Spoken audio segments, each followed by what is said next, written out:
tuli basanyufu nnyo nga bakola ki batugamba kubanga buli kimu kyonna kituweereddwa sente zaffe tuzifunye tuguze ebibanja n'ebintu ebirala nze baŋŋamba bakuwe ssente zonna ezaawamu ne mbagamba nedda nze njagala bakole ki njala banzimbire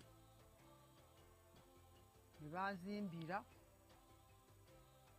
ennyumba yange ne bansasa ssente ezasigalayo nzikola ono wendi nina abaana bo abazzukulu abaana tebaliwo bano waliwo bazzukulu abaana bonna bali mu kibuga bazzukulu eninawo wano embeera simbi nnyo batuwadde amazzi batuwadde sola gamba bingi nebatekaningafe ne baterayo n'akuuma akakwata laddu ate kye tutalina batukoze bulungi nnyo ebintu bingi nnyo ebinsanyusizza ate ebitali walungi kuba kati eri nnyumba gyange nogenda mu nnyumba mpya ate yakitiibwa osanga kati nga nze omukadde saayisobodde kuzimba nnyumba ng'eyo buli kimu mwekiri amazzi weegali amasannyalaze weegali kuba sira kyenkola ki sira kyenjula n'ekimu era ndi musanyufu nnyo sinza ku bintu batuwadde ebiri mu nnyumba wange kampuni eno y'omudumu kuva lwe yatandika nekakati weggweredde tulina enkolagana nnungi ate balina abantu basanyufu bakolagana n'abantu era nze bukya batandika kukola sirabangayo mukozi ali mu kitundu muno ng'akwewulirirako onyumye nabo nosanga abavubuka ngaabo jjajja maama ganowulira nawe nowulira essanyu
Uganda is set to host the 10th East Africa Petroleum Conference and exhibition at the Serena Hotel in Kampala, Uganda, from 9th to 11th of May 2023. This conference is our premier petroleum conference in the region, supported by the East Africa community. We invite all of you to participate in this premier conference. Karibu sana, Uganda. The Oil and Gas Moment, brought to you by Petroleum Authority of Uganda, creating lasting value in Uganda's oil journey.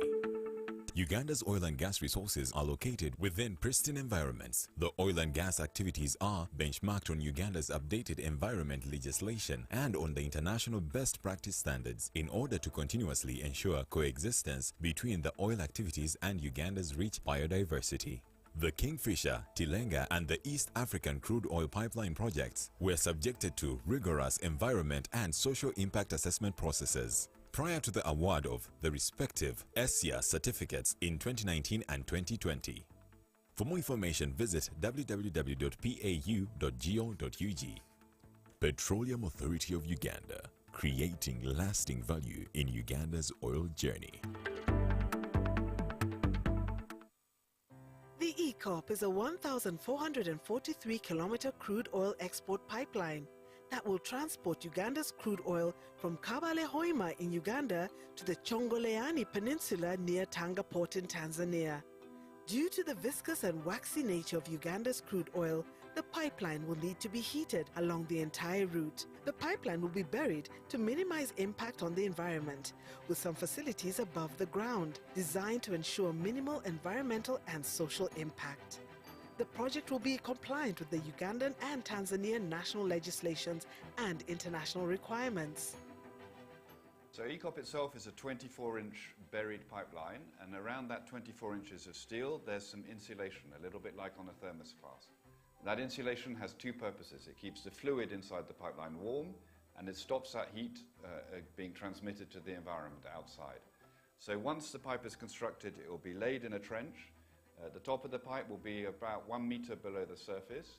The topsoil and vegetation will be reinstated, and thereafter the area will be free for people and animals to walk across, or there'll be no impediment at all to people getting on with their daily lives. Land is required to construct the EAPCE pipeline and related facilities. This land will be acquired within a 30-meter wide right-of-way for construction. The EAPCE project, on behalf of the governments of Uganda and Tanzania, is committed to providing fair and adequate compensation for losses due to physical and/or economic displacement, in compliance with national regulations and IFC performance standards. In total, we are talking about 13,161 project-affected persons. Now, all these, we are ensuring that they are handled in line with Equator principles, the IFC practices. These payments are being made to project-affected persons in such a way that we ensure that they sign agreements.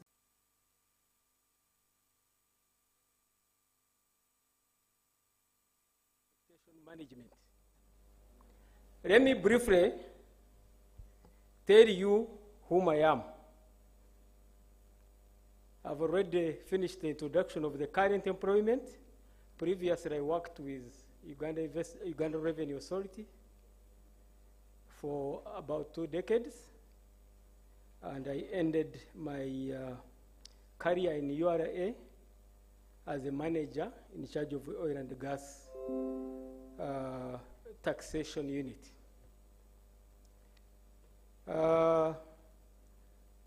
Allow me to invite the panelists.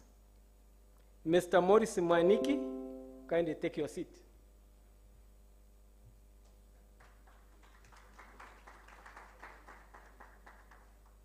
You are most welcome. Dr. Doreen Koo, kindly have your seat.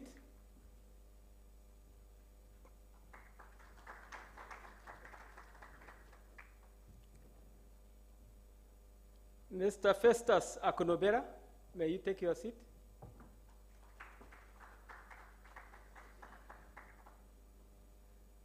Engineer Ernest Dora, you are most welcome.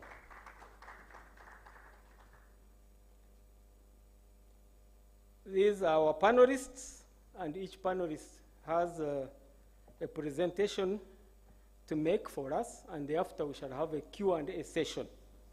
Allow me quickly, I highlight your presentation areas. Maurice, you will present on a case for energy integration East Africa. Doreen, Dr. Doreen, Manager Venture Operations, TPDC. You have your presentation ready.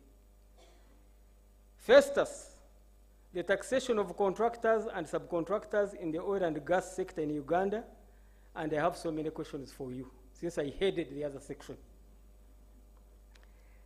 Engineer Ernest Dora, the role of local companies for value creation in the exploitation of the East African petroleum resources.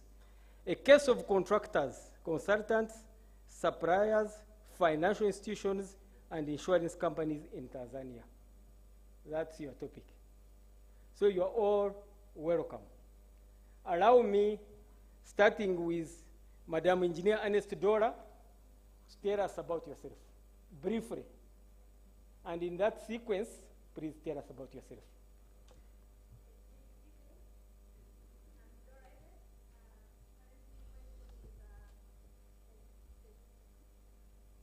Yeah, please. Good evening, everyone.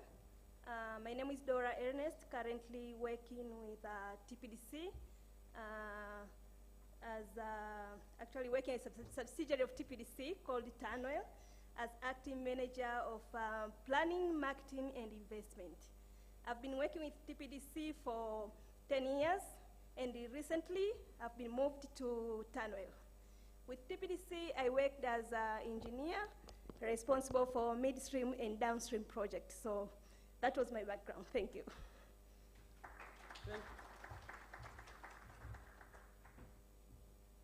Thank you very much. Next, Festus. Thank you, Martin. Good evening, everyone. Festus Akunovera is my name. I'm a partner at ABMAC Associates. I'm in charge of tax. I've been in the tax practice for the last 16 years. I started out at PricewaterhouseCoopers in Uganda, subsequently PricewaterhouseCoopers New York, subsequently CEO East African School of Taxation. I now head the tax practice at ABMAC, and we specialize in oil and gas, mining, power, infrastructure, and tax. And tax serves as an interplay of all these projects as a support role to all these operations of the firm. Thank you. Thank you, Festus. Doctor.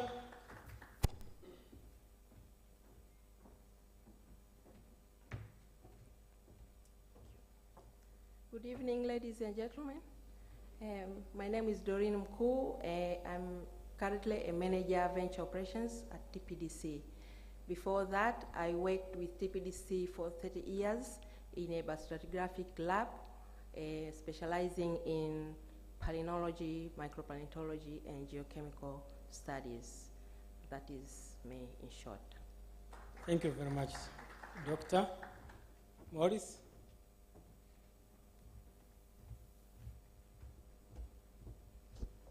Thank you, Chair. My name is Maurice Mwaniki, petroleum technologist from the Ministry of Energy and Petroleum Kenya.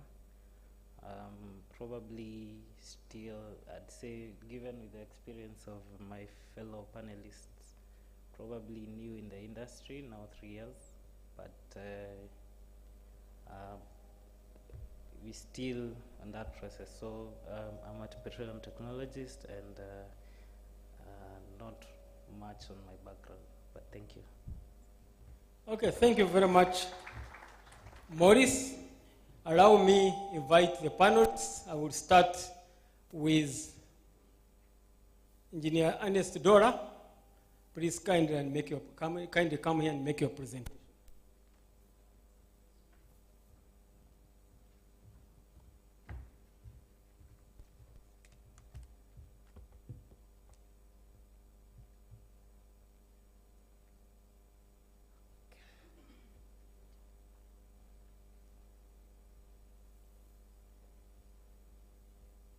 Okay, while they're setting up everything, my presentation is more focused on the role of local companies in value creation when it comes to oil and gas.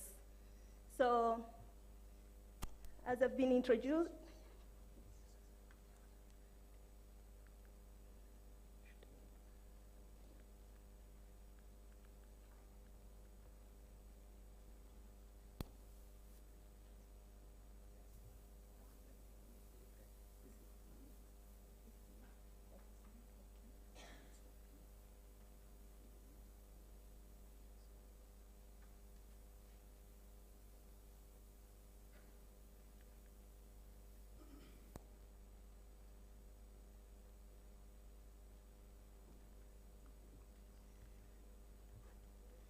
I think that was not working, but can you help control it from there? Because, yeah. Okay. So we're trying to see what are the roles that local companies can play in oil and gas value chain, and exactly to look on what issues are involved when it comes to value chain of oil and gas. So we try to look on the whole value chain, from the exploration side of it, which is on the upstream, development and production, and then we look on the midstream part of it, which is on the processing, where it is oil or gas, and then on the distribution part of it. Okay. So when you look on the upstream section of it, there are a lot of activities that need to be done. And we try to see where are locals in those areas when it comes to Tanzania. You may find from the upstream section up to production, for the case of Tanzania, we have a very limited presence of local in the value chain. You may find you find a lot of companies doing mostly on hospitality services, but when it comes to technical services, very limited number, maybe one or two. And actually, they are just providing oil field services. So there's a lot of opportunities on that area. And for my opinion, I think it's not only Tanzania. It's like the whole member state. What can we do to create or to enhance local content participation in that area? Maybe there's issues of finance, maybe there's issues of knowledge, maybe there's issues of experience. Can you pull up all our experiences, all our financial capacities and all that? That means we combine the resources we have to tackle that opportunity on the upstream section. You may find in Tanzania, for the midstream section, like the gas processing, the distribution, the transportation pipeline, there are a lot of companies that are involved. And especially for Tanzania, you may find we have a lot of professionals, engineers, scientists, lawyers who are well knowledgeable about midstream activities. But we see like there is still a gap. Much need to be acquired. Much need to be tackled. There's a lot of potentials that local companies need to take into place. When it comes to Tanzania, we have 3 major processing plants for gas. I'm happy that all processing plants are run by Tanzanian, local. So when it comes to the transportation, 98% are local. Very few are private, foreign companies that are involved in. But there is this gap when it comes to consultants and contractors. You may find we have a lot of projects on the midstream side of it. But when it comes to bidding, you may wonder, we have like so many companies have been registered as consultants and contractors in Tanzania, but very few are participating in oil and gas projects. So you may ask why. Maybe people are not aware of what we are doing, or maybe people are not knowledgeable what's the issue. So you may find that people might have a specific experience. Maybe if it's you are bidding for maybe you're advertising a tender for construction, it's an EPC. You have very good people in civil works, doing the civil works. But you may find there are limited companies who can do the mechanical works. But my advice is, for the local to build the capacity, you need to some sort of form of association, joint venture. Don't feel like you need to take everything at once. No. You have to share the opportunities, share with private companies outside the countries. Even if in Tanzania or in Uganda there's no that capacity you can find, but you can form a joint venture, you can form a consortium with foreign companies who have that experience. And once you form the experience, you get the project, it's where you can start up, learning from those guys. I do remember we have one of the projects which actually we advertised in Tanzania in 2011, 2012 for the distribution pipeline, where we are looking for the contractor. So there was no local who can bid for that project. So as the government, we tried to poach like who a possible local contractor can do that work. And we tried to link them with foreign companies. So it's the role of government to actually give that opportunity to locals, like this you can do it, but you can do it with these guys and then get the knowledge, the confidence to do it, and then you can do it. So I'm trying to encourage also member states, for your contractors and consultants, you need to encourage them, you need to support them, and you need to give them the exposure. Take them to other countries where other contractors are doing the same project. They can get confidence on doing it. So also for Tanzania, we have, when it comes to gas transportation, storage, and marketing, we have given the opportunity for private companies to take that opportunity. So let's say for the CNG business, we have given this opportunity for 21 companies. Come construct the stations, the CNG station, CNG station, mini LNG stations, and distribute gas to industrial customers and other customers. So this opportunity is available, but you may find very few local are participating. So you may wonder why. Do they, maybe they're not very aggressive, and maybe I don't know why. We should ask ourselves, because these opportunities are available, and they were open to everyone, especially also for the member states, but we haven't received any application from Kenya, Uganda, and all that, so you are welcome for that. And there are a lot of opportunities when it comes to financing, when it comes to provision of manpower, and other services like logistics. So all these opportunities, you need to be aware of it. Conferences like this attempt to provide advocates the opportunities that are available within the sector, and it's your choice to come and take it. So we should not always say like there's no opportunities in oil and gas, there's no chance for local. There's a lot of chance for local, but it's you to take it up. We have to make action, all of us. Next slide, please.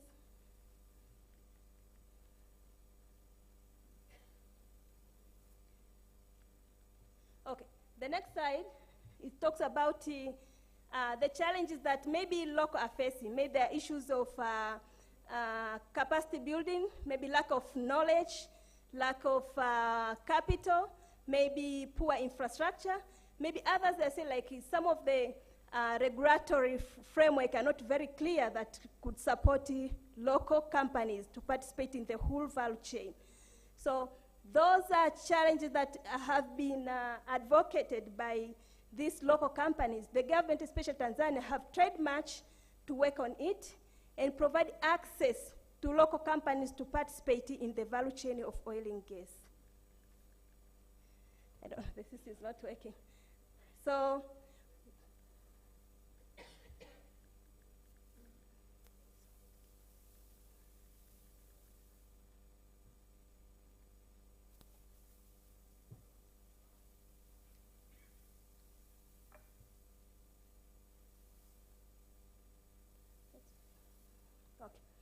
so the other side that I wanted to talk about was how to now enhance the local content participation.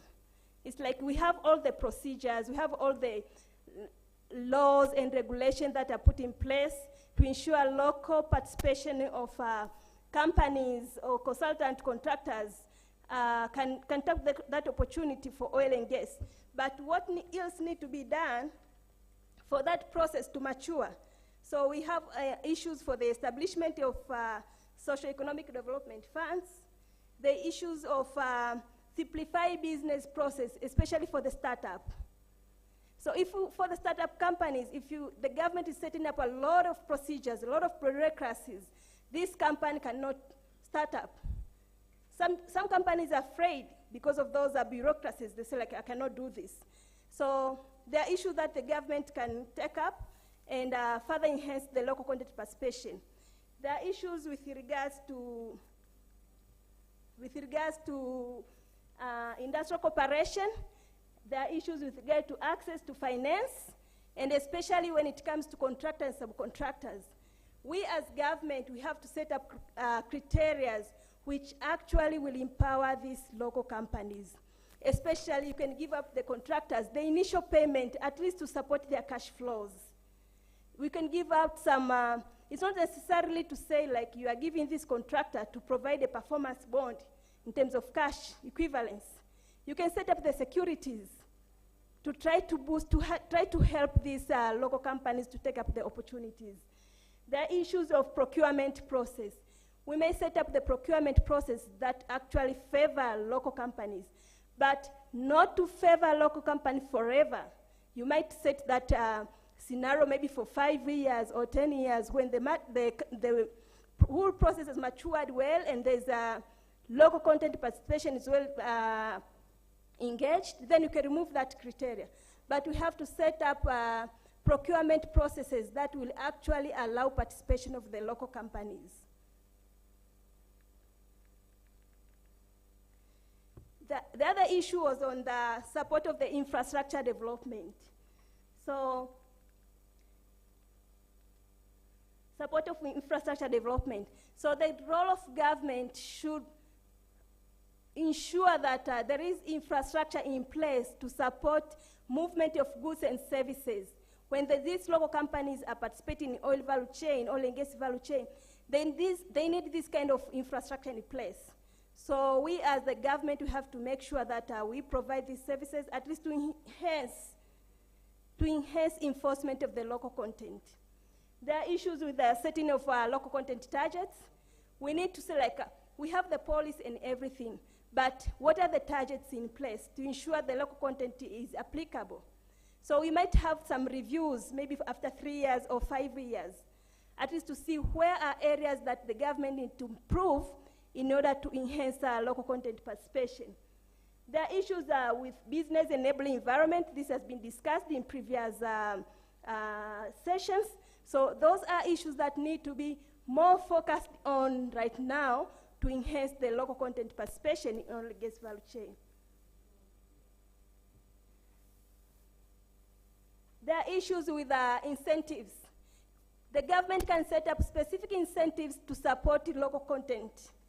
And actually, even the private companies, they can be incentivized to start up the business. And actually, this one is the one way of ensuring that local content will grow, will have sustainable local content policy applicability. And to conclude the issues, for local content to be full effective, we must have full control of it. There are rules to be played by the government. There are rules to be played by the private companies. There are rules to be played by these learning institutions. When it comes to oil and gas, there are specific skills and knowledge that need to be in place. That means people must have those kind of skills. Not only the knowledge, they need to be competent, grasping those opportunities. We can see, like Uganda now, you are looking up for the refinery and all that, petrochemical and everything. So all this, they need a qualified team to work on. So we should be prepared all together to ensure that we take these opportunities for the enhancement of local content. Thank you. Thank you very much, Engineer Dora. Another hand clap for this wonderful presentation. Engineer Dora, I would want to take your seat, please. I would want to believe that but you correct me, any local investor is a member of the East African Community State. Is that correct? Very good. So allow me, I call Dr. Doreen for coherence. Please take the mic.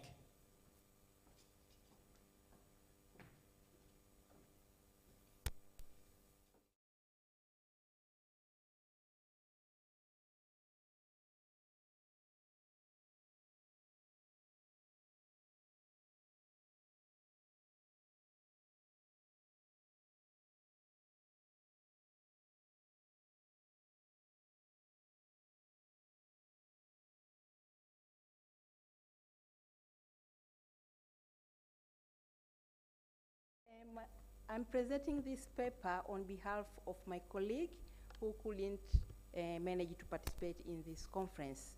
The paper is about the TPDC laboratory services. So next slide, please.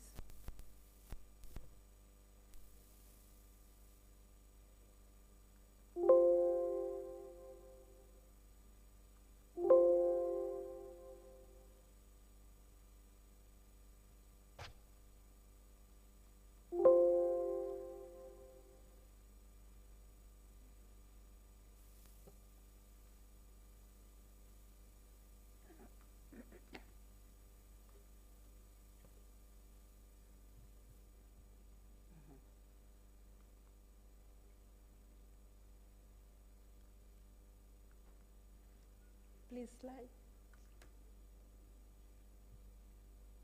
Anyway, let me proceed.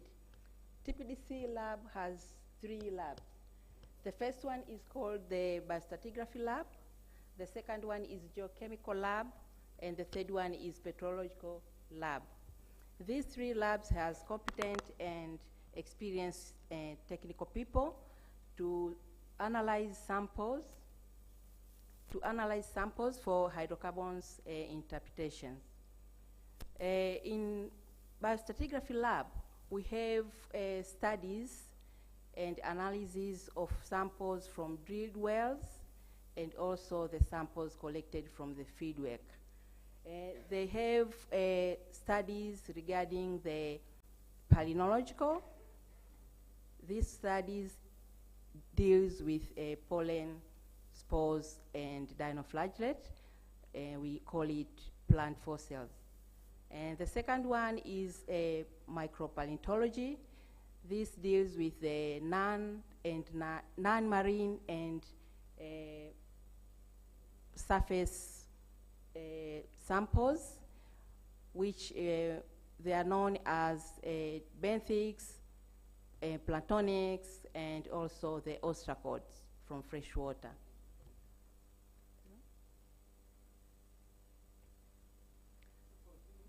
And then we have the geochemical lab. This deals with the biomarkers, isotopes, carbon and oxygen isotopes, and also they deals with the kerogen types of maturity. In these laboratories, all technical people are expertise in interpretation of hydrocarbons. So all these technical people share the results of the lab so as to get the same interpretation. For example, the biostrat can analyze sample, can interpret it, and then they can get, let's say, hydrocarbons of the oil prospect or gas prospect. Geochemical as well, they can deal with analysis of the sample, the same samples, and then they come up with the interpretation of the source rock, as well as the petrographic. So all this together come at the conclusion of what type of hydrocarbon they've found. The TPDC lab was established in early 1980s through NORAD fund, and it provides the services to the corporation as well as other clients, such as shareholders, institutions, and universities. As I mentioned earlier, the lab has competent technical people, experienced ones, and all of them expertise in biostratigraphic studies, geochemical studies, and petrographic studies. All this from Paleozoic to recent age of the geological time scale. The lab has full equipped of facilities, and also it is international standard organization certified. Next slide, please.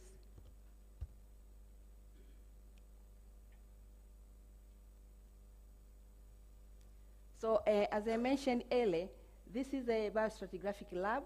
We deal with this type of fossils. The first one there in the first row are the pollen, spores, dinocyst, and the ostracoid as well. These are called plant fossils. And then we have micropaleontological.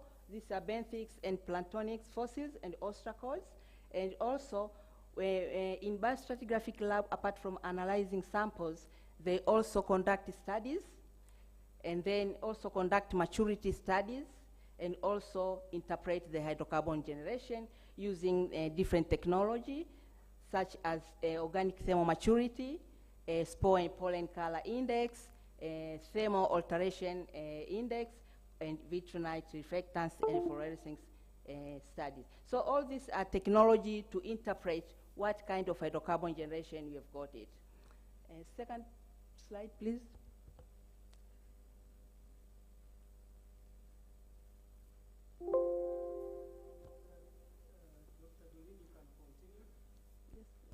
And you have 2 minutes.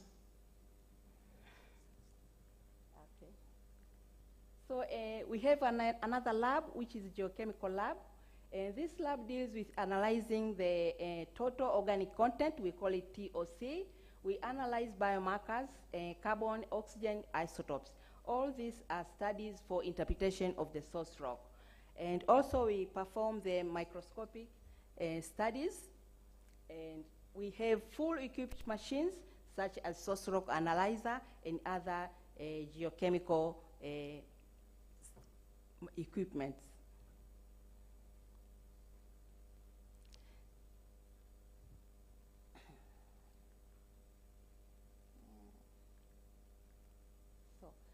We have another lab called Petrology Lab. We also analyze thin sections and also study the microscopic for identification of the thin section slides. This all interprets the hydrocarbon generation and also the petrographic, which is mineralogy of the rock. The lab has also fully equipped with petrology machines, cutting machines, grinding, and everything. Our future plan for this lab is to expand the service for commercial purposes, to have technical cooperation with neighboring countries, that is East Africa, and other various petroleum industries, stakeholders within the countries. And also, we have to promote the lab and publicize this field of science for research integration. And also, we have to establish the exhibition unit for preservation of well-preserved specimen for future studies and public view. We encourage young Tanzanians in this field of science, and we are very lucky that the University of Dar es Salaam conduct this field of science since last year.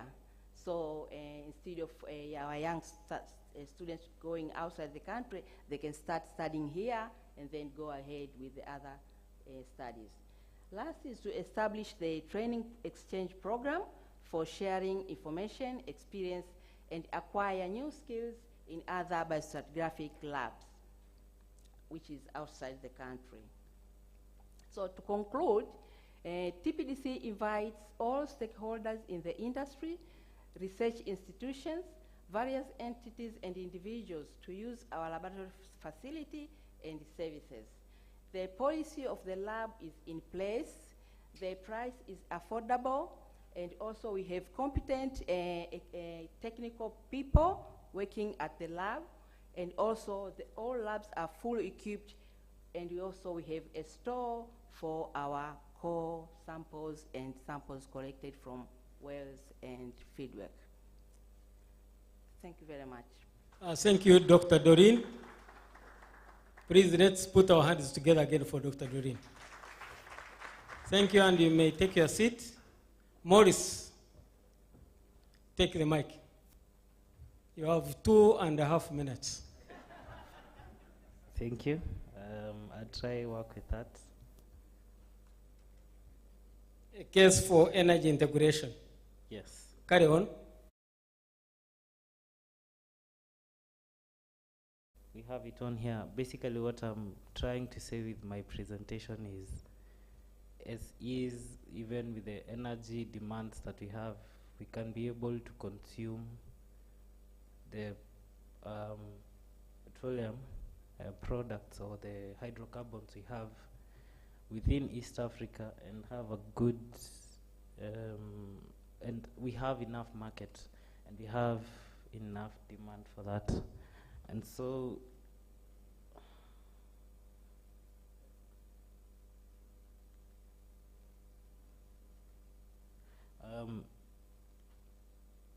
this is the objective. Basically, it's to show how we can be able to integrate our energy demands. We can be able to integrate. We have systems that we can be able to use our resources without necessarily looking for markets out there. And probably what role each and everyone has to play. Who and how is basically what we are trying to address here. And of course, we are going to have some challenges as we try to improvise this, as we try to actualize it and make the dream a reality. So the background is the leaders, especially all over I heard the minister talk, Ugandan minister, and even our CS. Basically, one of the main things they are trying to do is make energy and make energy affordable and more consistent,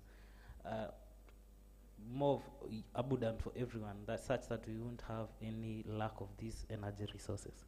And so, of course, we have the discussion that is going on with the energy transition, that we're all supposed to go green, and what I believe and what is the research have shown is actually right now when we are transiting, there is more demand for these hydrocarbons more than even before.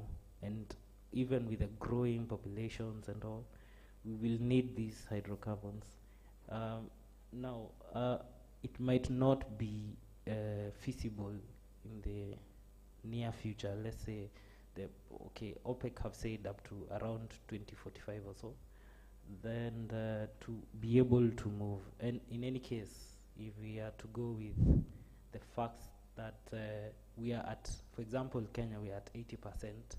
So this means that this, whatever numbers we're playing with, is a 20%, right, for the hydrocarbon demands. And so what we're trying to say is the population is growing and we'll need more as we go on. And so this is just in a nutshell what we use as East Africa. These are reports. We have the BP stats, which have shown what, for example, we are growing up to 4.1%. That was according to the 2021 report. Now, 2022, sorry. Now, these numbers might be a bit skewed because of what happened in 2020. That's why, but anyway, the point is, the demand is growing. And now, so already we have a problem with the existing. So you can imagine taking away all that hydrocarbons and what would happen to the reliability of the energy. So, and yet some of these technologies we're still trying to advance them. For example, in I believe in the solar energy, we're still trying to figure a way around it. Now, and even that, most of these energy sectors use the petrochemicals to make their products, and so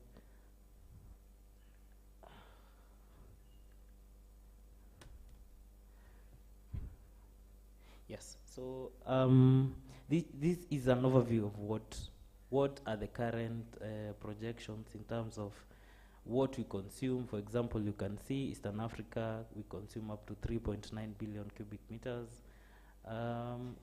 This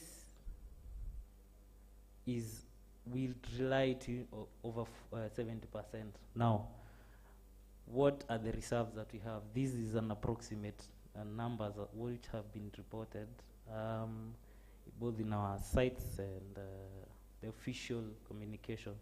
So let's say, for example, Kenya, we have some, this is what is recoverable in billion barrels. Uganda, South Sudan. Now Tanzania, they are strong on gas reserves, for example, and Rwanda. Now I understand Tanzania uses most of its gas to produce power, but let's say I think as I walked around, I heard you have a project on hydro that is around 80% complete. So this means that some of this gas will be available for exports. Now, already we have discussions that are ongoing, I believe, between our nations. Now that is one of the examples that you can be able to use locally and create market for each other. Now, Uganda will be doing a refinery. We have on the other side, we have South Sudan, who are doing quite well on the South Sudan. So why should we import everything as white oils, yet we have something like the refinery that is coming up? We have the LNG that can come from Tanzania. So, and that is where I come to where the gap is. Now, the gap is you have both the demand and you have the supply, because it's down there. So what do you need? You need to tap the available demand and develop systems so that these hydrocarbons can contribute even to the energy transition. And when you get it to the grid, of course, we will go, we'll be able to use our resources in a very sustainable manner and a careful manner, which I've seen some of the things that Uganda have done to make sure they adhere to some of these environmental issues.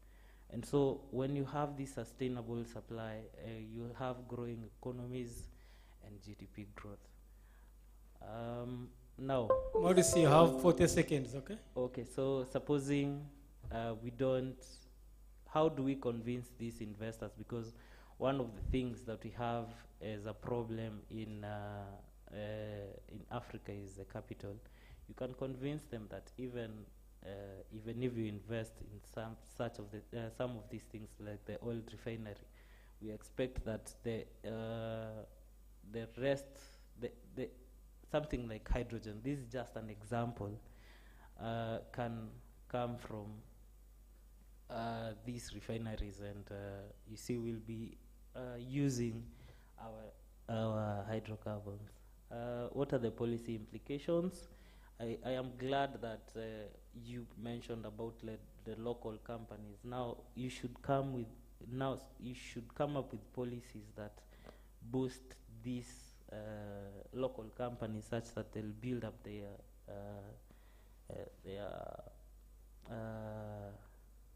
their capital, and then you can have regulations and favoring foreign investments, as you have mentioned in your presentation.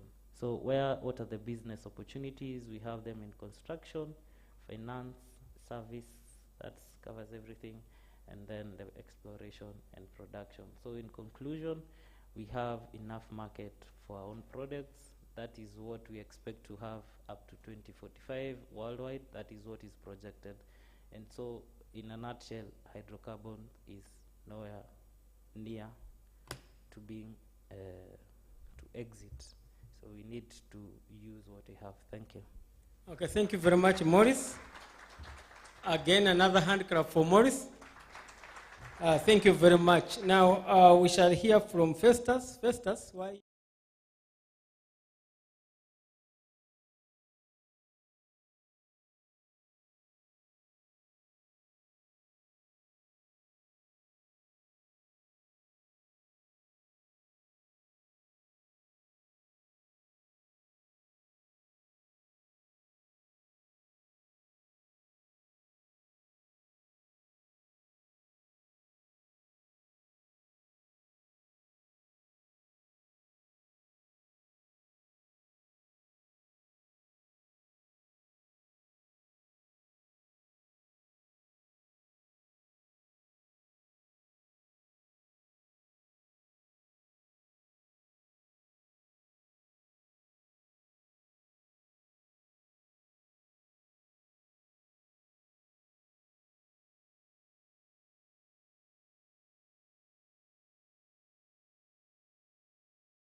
Recalibrate it so that we can move together. So in the meantime, I can be telling you about what we do. As APMAC, we have been the pioneers of this sector in the country in terms of legal and tax advisory. We have supported the East African crude oil pipeline. Myself, I'm the tax counsel for EACOP, but my colleagues who are seated in the audience are legal counsel. So we provide both tax and legal services to the EACOP project. Personally, I've done a lot of work in the tax arena beyond oil and gas. As you can see, American Tower Corporation, this is in telecoms. SICPA, this is in information technology. Berkeley Energy, Kikagati, Achua, Bugoye, this is in power and electricity.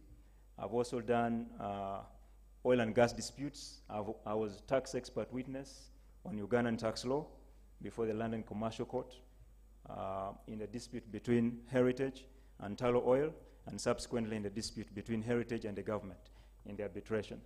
So we've been at the cutting edge of the business. So getting back to the presentation, I don't know if this now works or you want to continue to the, okay.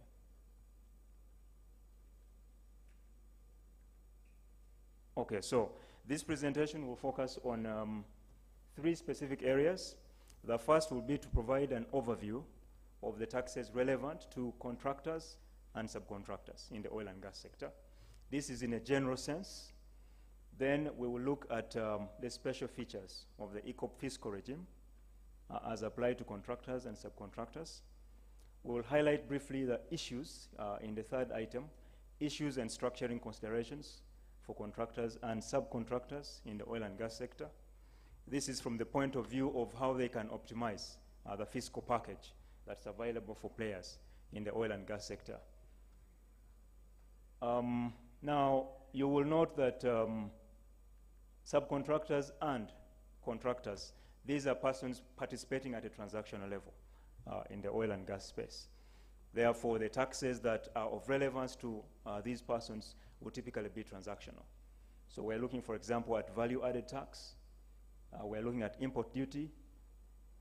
There's a bit of income tax, which is the tax at the tail end of the process, and withholding tax, which is some kind of advance tax on income tax. So that's why I've covered those together. But just to give you some general perspective, VAT is a transactional tax.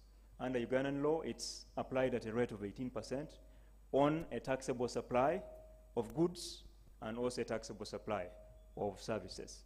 But it also applies on an import of goods. And in some cases, an import of services. We'll get into the nitty-gritty as we go down. So it's relevant, VAT is relevant to contractors and subcontractors in 2 instances. VAT works at a level of input, which is when you purchase, and also at the level of output when you provide the services. So it's relevant on the input side and relevant on the output side. On the input side, it would be considered an expense.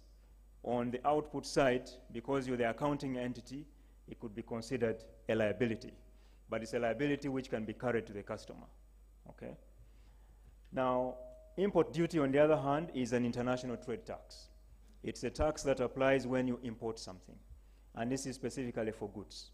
And under Ugandan law, it's regulated by the East African Community Customs Management Act, which is a law that cuts across the entire EAC states, member states.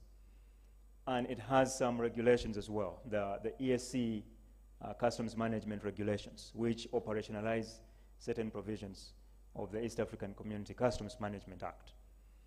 This is again relevant when you're importing equipment, machinery, and items like that, when you're a contractor or subcontractor. Income tax, on the other hand, is a tax on income. For you to interface or interact with this tax, you must have earned something. So it's a tax which could apply ideally on a net basis, which is net returns, what you've earned. But sometimes it could apply on a gross basis, depending on the particular law that you're interfacing with. So income tax and withholding tax will tend to go together. Income tax is something that you account for at the end of your reporting cycle. And this is bifurcated in a sense that you have what we call provisional tax, which is really within the year accounting, and final accounting, which is at the end of the year. Every taxpayer has their own fiscal year, but the broad and general tax year is one that starts 1st July of every year and ends 30th June of the following year. But there's a mechanism under the law for you to apply and get a special tax year, depending on your financial, tax, and legal circumstances. For example, if you're a group member and the group has a calendar year, you could apply to follow that calendar year as your fiscal year in order to align with the group. Now, withholding tax, on the other hand, is some kind of advance tax on income tax. So it is levied on the presumption that at the end of the year, of your fiscal year, you will have a tax to pay. But in the meantime, as you're transacting, we want to pick some tax. And this is from the point of view that the government would like to continue being financed and cannot wait 12 months before you do the final accounting. So they should pick something as you go. And if the withholding tax is not a final tax, which is a very difficult concept to explain in very short words, given that I have limited time. If withholding tax is not a final tax, ideally, you should have it as a credit against your final income tax liability, which means that at the end of the year, you must compute and say, okay, I made 100 million Uganda shillings, to keep it simple. My tax liability, again, to keep it simple, is 30 million. But I incurred some intermittent withholding tax in the course of the year, for example, of 20 million, which means I should take the 20 million as a credit as against my income tax. Therefore, my net remittance to the URA at the end of the year should be 10 million instead of 30, given that the 20 was paid as withholding tax. That's just an example. But you will see that this is the general application of the law. Now, when it comes to oil and gas, there are some iterations or variations and modifications to how this general law applies. And specifically in the context of speaking generally, both upstream and midstream, this is a typical transaction structure I want us to look at, just for illustration. So you're going to have a licensee at the top. I don't know if this points. Does it point? Does this point? Which button? Okay. I don't seem to see it anywhere. It's pointing? No. Okay. I don't see anywhere. I hope you see where the licensee is, right in the middle top. So you'll see that the licensee is the person who is interacting directly with the relevant regulatory agency in Uganda. That is typically going to be, well, won't be typical because it will vary depending on what license you're getting. But assume that this person is, for example, ECOP, okay? That person will have a license. That ECOP will need a contractor, okay? And that contractor, for example, may be an EPC contractor. But the EPC contractor won't work entirely alone. They will need some subcontractors, okay? So we may have a subcontractor who is a local person. And when we say subcontractor, this is typically in the context of services, but we may also have some suppliers, typically of goods. So you have local subcontractors and suppliers feeding into what the contractor is doing in the context of goods and services. But below the subcontractors and suppliers, you have low-tier suppliers and service providers who are feeding their services into the subcontractors.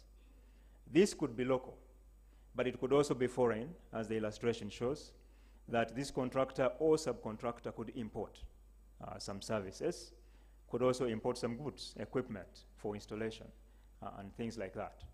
So the taxes that will come into play here are those that I have illustrated on the left side. For example, when we're talking about services which are offered to the licensee, or services which are offered to the contractor, or services which are offered to the subcontractor, you must talk about VAT, okay? Being a tax which could potentially be charged to the person receiving the service, and also being a reporting or accounting obligation which is imposed upon the person providing the service. You could have income tax as the other tax, that being the tax to be incurred by the person providing the services or supplying the goods on the basis that they're going to earn an income. You could have withholding tax, which is the tax I earlier talked about, being an advance tax on what will be your final income tax.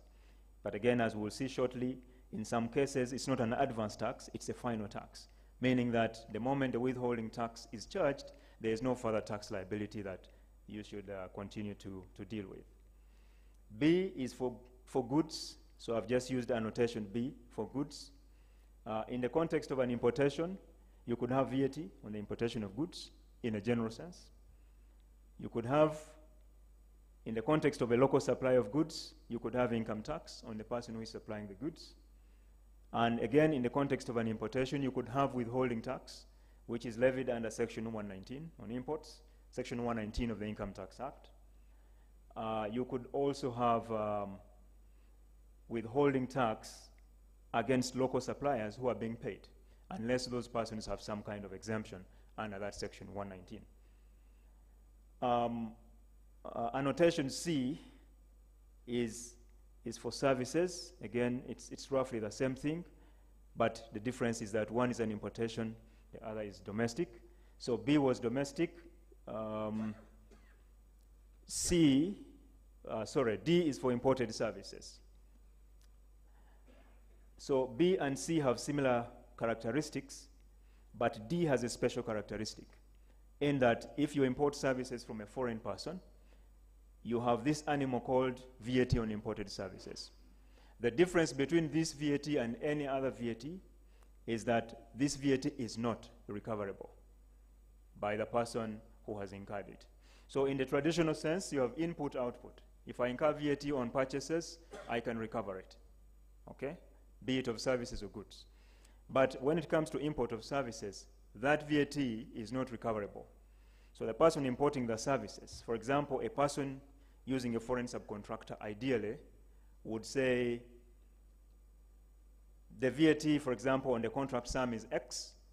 That person would, the importer of the service would invoice themselves, okay? And then after invoicing themselves, they would remit the VAT to URA. So it's called VAT on imported services. Unlike the traditional VAT, which you can say, okay, in the month I incurred the following VAT, against my output I'm entitled to take a credit. This is not creditable, okay? VAT on imported services is not creditable.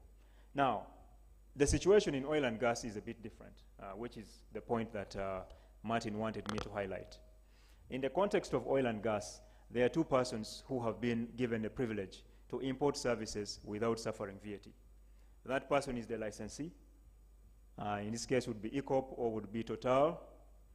In the case of Total and joint venture partners, I say Total first because Total is our client and we are always advising Total. So in the context of this, a licensee would import services without incurring VAT on imported services. The same is for a contractor. This is in terms of upstream, okay? But that privilege is not extended to a subcontractor as far as upstream is concerned, which means that if a subcontractor who is providing services to a main contractor imports certain services, they will incur VAT on imported services, and that VAT will not be recoverable. So that is a cost. It's a bad point to highlight, given that the emphasis was on reliefs, but within the reliefs there are also some burdens. But what is unique about the EACOP is that we have solved that problem. And how has it been solved? During the negotiations, we raised this issue, and we have specifically dealt with that problem by legislating differently as far as the EACOP is concerned. So there's an EACOP Special Provisions Act, which was enacted in 2021. It is essentially a codification of the fiscal package which was negotiated under the host government agreement between the EACOP sponsors and the government of Uganda. So in the context of the EACOP, we have Section 44 of the EACOP Special Provisions Act. It's a special law. And Schedule 2 of that act, which is the agreed fiscal regime. What it provides is that the general Ugandan tax law will apply to the EACOP, but with some modifications, which are set out in the provisions set out in the agreed fiscal regime for the EACOP project, and those are contained in Schedule 2 of that act. So within Schedule 2 of that act, we highlight the VAT relief available to what we have categorized as Level 1 and Level 2 contractors. So if you go back to the earlier illustration, if you see the licensee, you have a contractor.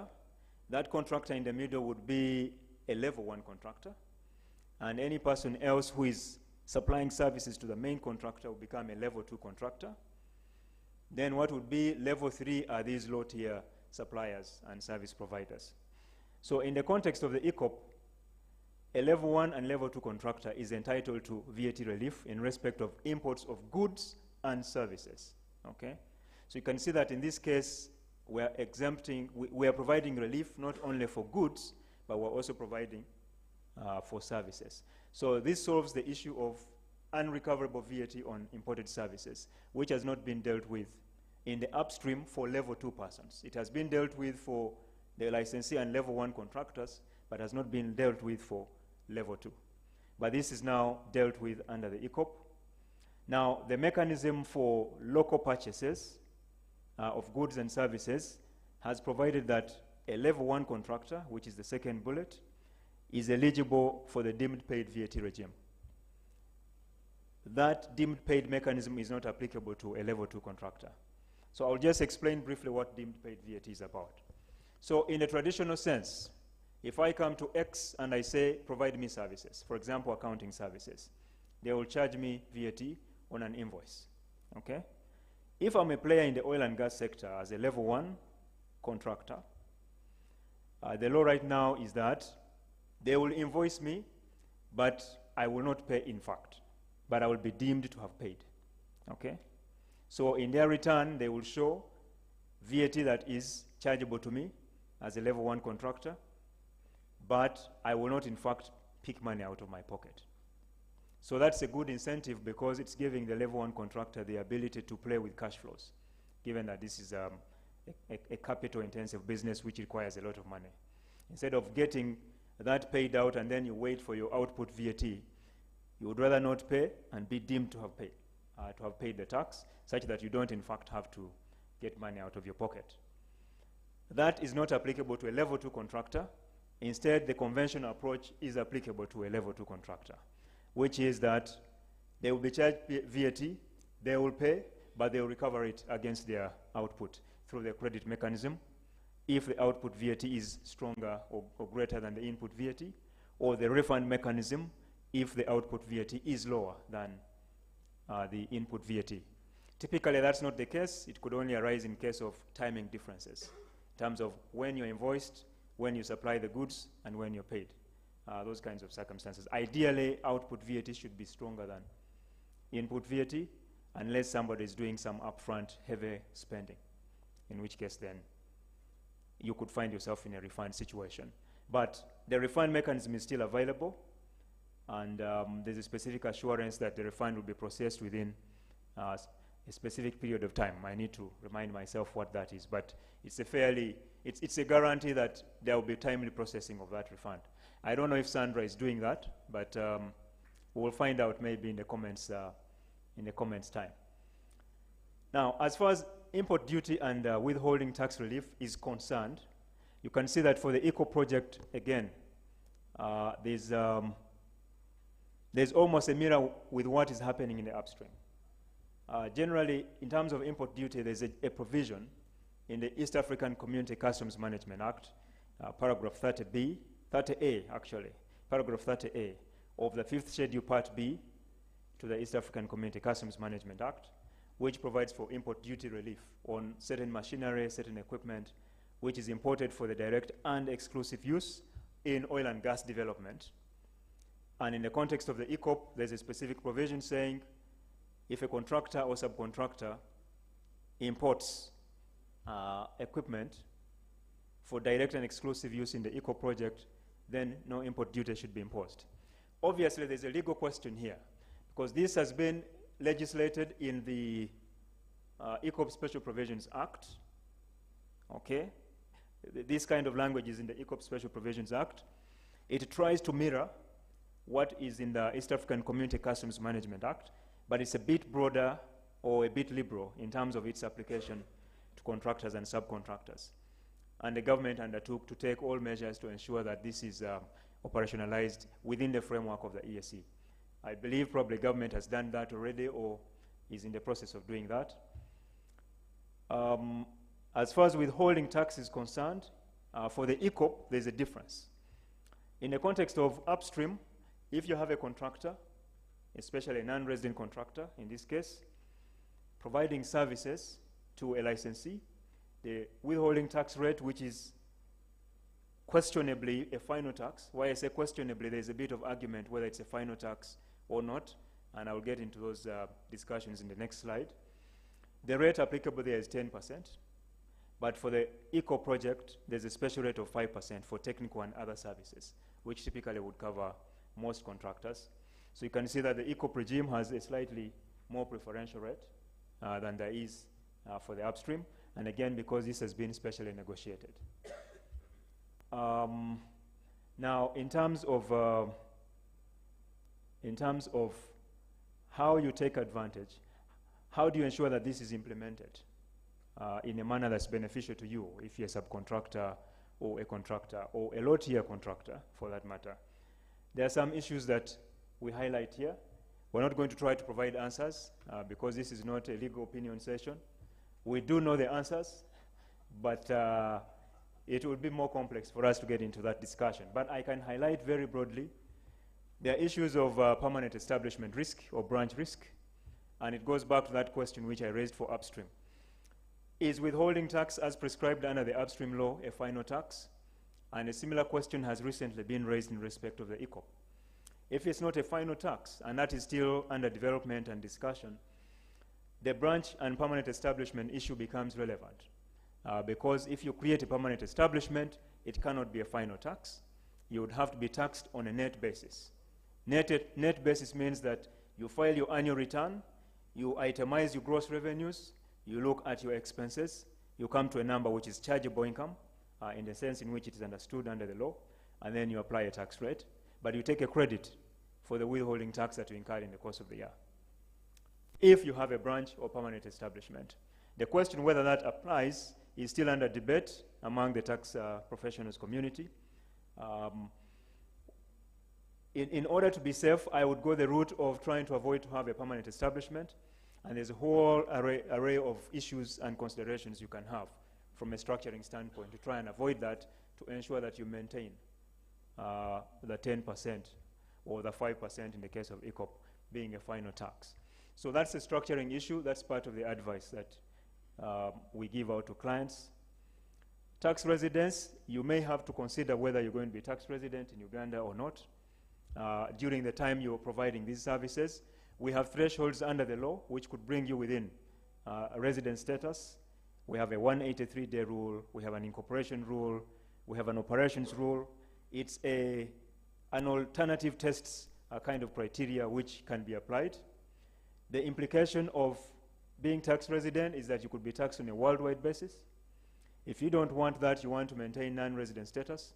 But the structuring around how you achieve that is a detail that we normally offer in the interface with the different clients. And I don't want to take so much of Martin's time. Tax treaty reliefs. Tax treaties typically operate like this. There will be a domestic law, which is, for example, in this case, the Ugandan law on income tax.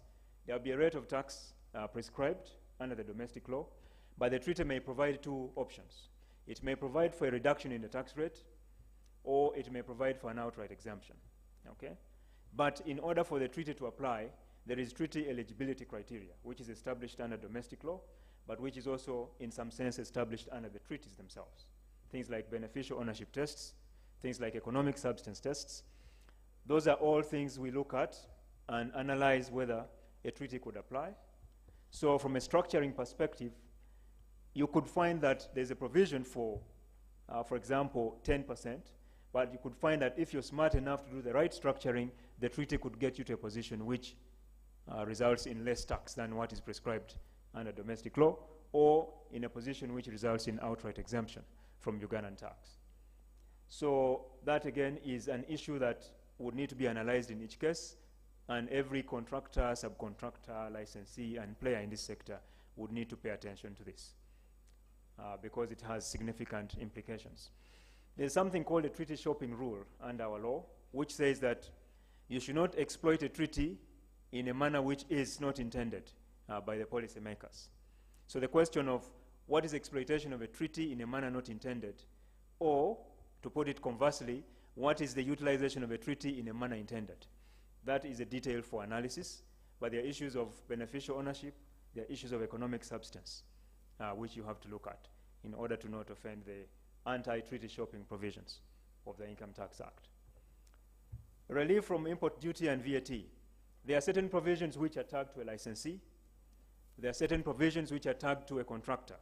So if you're a low-tier contractor, are there some structuring issues, or are there some operational issues, or are there some contractual management issues you could play with to make sure that you take of the benefit of a contractor even though you're not one?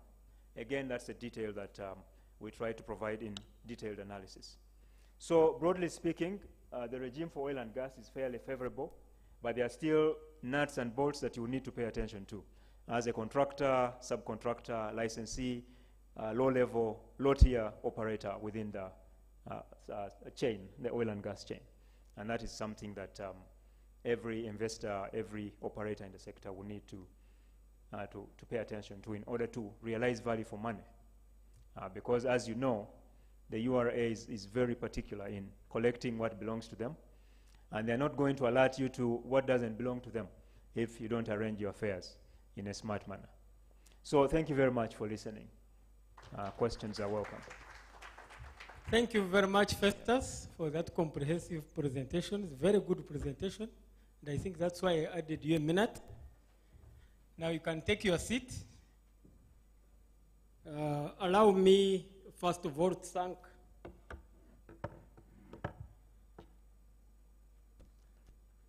thank all the panelists for the good job done. Again, a hand clap, because they made very good presentations. You highlighted key opportunities, technical aspects of the industry, regulatory environment, and aspects of incentives. Of course, as Martin Mahanja, I'm more inclined towards incentives, local content, promotion of investments, making the industry more competitive. So I will ask you a few questions. Let me open up this session. With us, we have experts, we have consultants, we have venture capitalists, we have tax experts, we have businessmen and businesswomen, we have investors, we have money lenders. So let me now open up the session with questions from you guys. You can ask the panelists, and then they should be able to answer you along the lines they have presented. I also have one question, and let me quickly issue it out to Festus. Festus, you have shared with us issues at the end of your presentations, very critical issues, and I think you already have taken note, or any other regulator in that area. Could you share at least 2 policy proposals that could make our tax regime more competitive? I know you have highlighted your areas with question marks, but I want you to be very spot on and specific on how we can be more competitive by citing policy proposals for consideration. I know you have emphasized on the more details, but now I want also to bring you into specific narration of those areas. That is all I have for the panelists. I open the session. We have only 5 questions from you. May I start? You can raise any question from any of the panelists. Question 1.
Okay, we shall take another question. Yes, sir. Your name and quickly the question.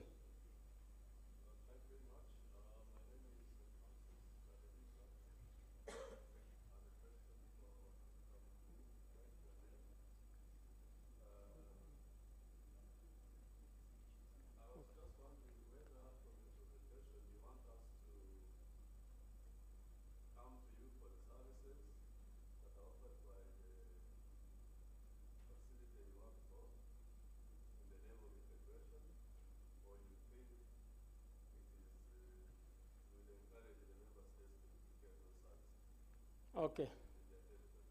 Thank you very much. For the interest of time, I'm informed there is another session coming in here, so we shall have to wind up. First of all, I would like you to quickly, just in less than a second, I emphasize, just highlight and we give time for the next session. Festus?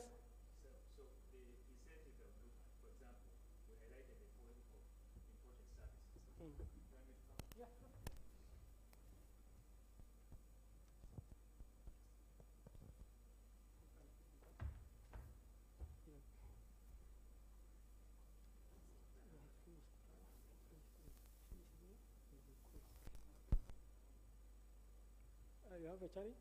Just press it inside. So the point I would highlight is on imported services.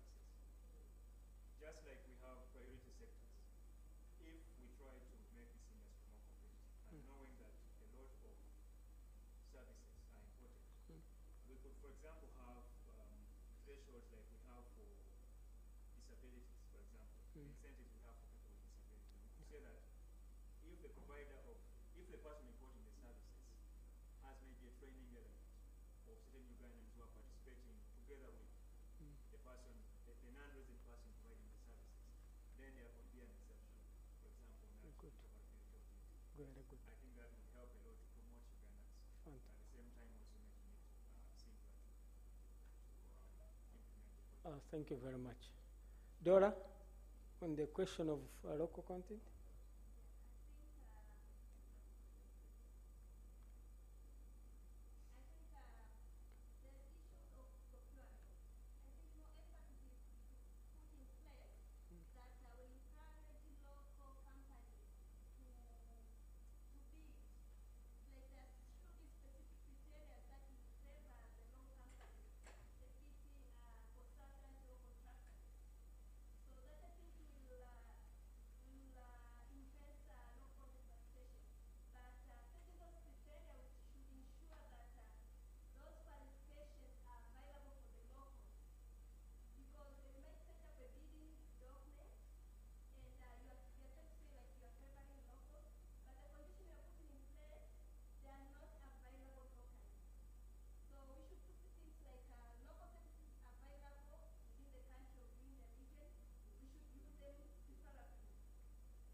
Okay. Actually, again, to support you, our incentive regime is structured, tax incentive regime is structured in such a way that the thresholds for the local investors is much lower than the foreign investors. While the foreign investors are 10 million USD, local investors are 350 and 150, depending on the location where you invest, and they are sector specific. So actually, it is inclined more to local investors than foreign investors. The other question, yes? Yes. So if it is off, can you make it on? Just put it on so that they can hear. The Morris, please go on with solar. He raised an issue of solar. Check. Sorry?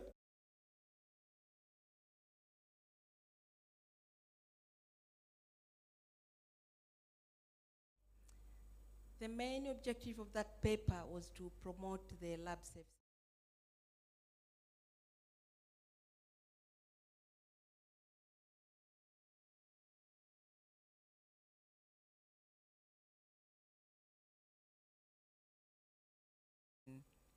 Conduct all analysis and studies, all studies for hydrocarbon interpretations. Thank you. Okay, thank you very much, presenters. Allow me to thank you again for the wonderful job, for the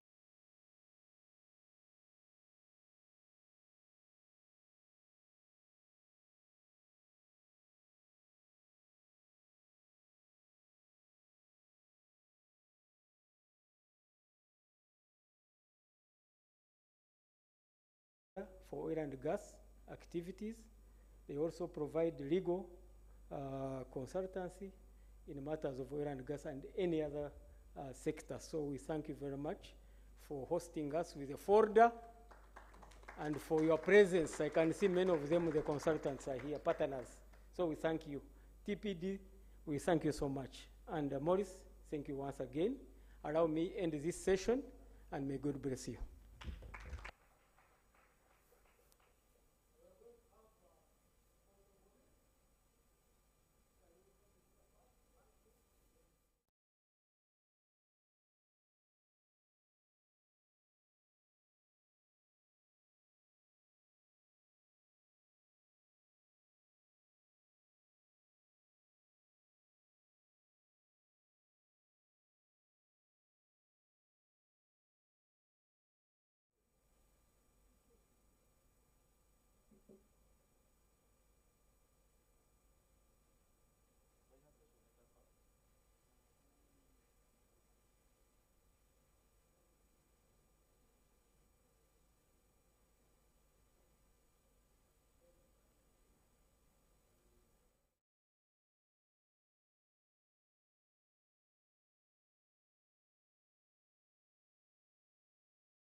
And my name is Mbabazi Arali.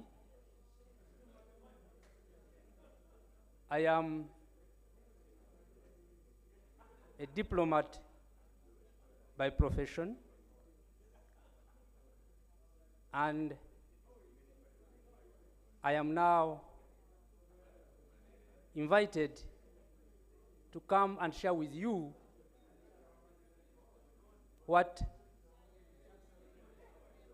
we need to hear from 4 very important presenters on the issue of energy investment and stakeholder expectation management.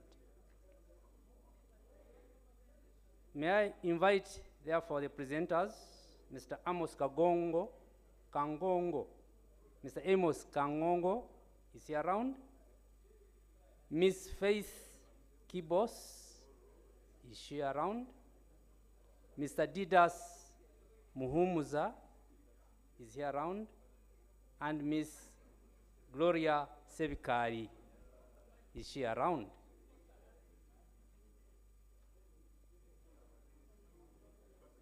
I'm aware the 4 presenters are not around. I have appealed, I've requested if Mr. Amos Kangongo is around, can he come?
Days.